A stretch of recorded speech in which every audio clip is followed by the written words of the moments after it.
Le mémorandum d'entente signé pour la construction de Inga 3 et l'usine à hydrogène est un contrat entre le gouvernement congolais et celui de l'Allemagne. Il est géré par le ministère de la Coopération régionale. Ce protocole d'accord vient s'ajouter à celui du secteur ferroviaire signé avec le ministère du Transport en janvier 2020.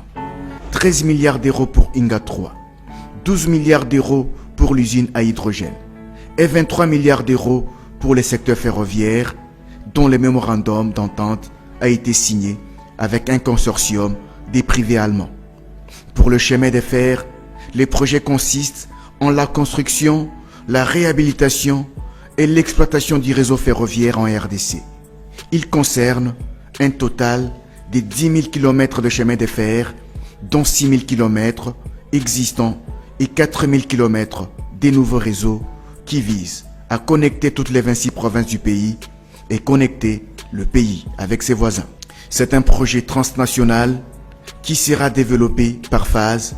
D'abord, les corridors Dilolo, Kolwezi, Lubumbashi, Sakanya et simultanément Banana, Boma, Matadi, Inga, Kinshasa et plus loin vers Ilebo.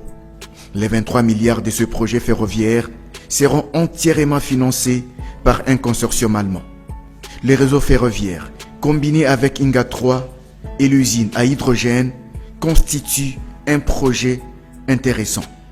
De par son coût global, c'est plus de 40 milliards d'euros, à peu près 4 fois supérieur au financement total de la Banque mondiale en RDC de 2001 à ce jour, qui est lui de 13 milliards de dollars pour 19 ans.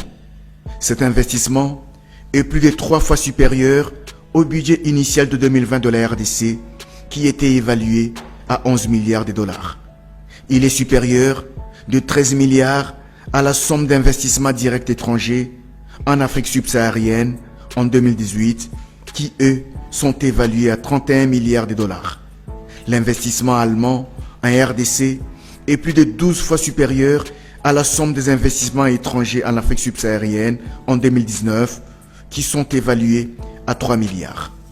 Il est plus de 20 fois supérieur à la somme totale des investissements directs étrangers en RDC en 2017 et 2018.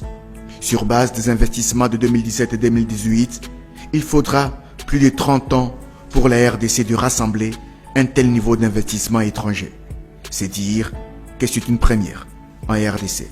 Le projet ferroviaire pourrait créer des milliers d'emplois directs et indirects, favoriser la création de centaines de petites et moyennes entreprises à travers le pays, relancer le tourisme national et contribuer à l'amélioration du niveau de vie de la population. Le fromage de Goma atterrirait sans encombre dans l'assiette des compatriotes à Matadi. Les bitoyo de Lubumbashi arriveraient fraîchement à Kikwit. La farine de maïs de Kamina serait consommée à Miabi. L'huile de palme produite à Boudjala serait consommée en Gandajika. Les makemba de Kisangani seraient servis dans les restaurants de Kolwezi et les bons cafés de Goma seraient bu à Popokabaka. Le projet sera financé et exécuté par un consortium allemand composé de plusieurs entreprises, notamment Siemens AG, HPC AG, Deutsche Bank, Engineering et Consulting, GmbH et tant d'autres. Le consortium est ouvert à accueillir d'autres investisseurs d'autres pays.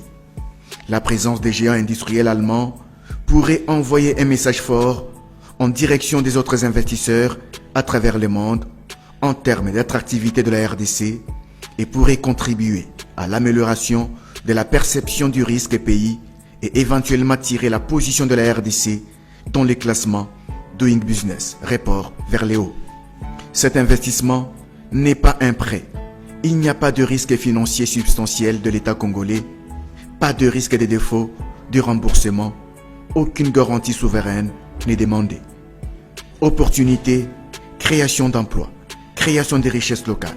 Ces projets généreraient des ressources financières substantielles en termes de primes, d'assurance, en plusieurs millions de dollars par an qui seraient injectés dans les secteurs bancaires congolais en vue de financer l'économie.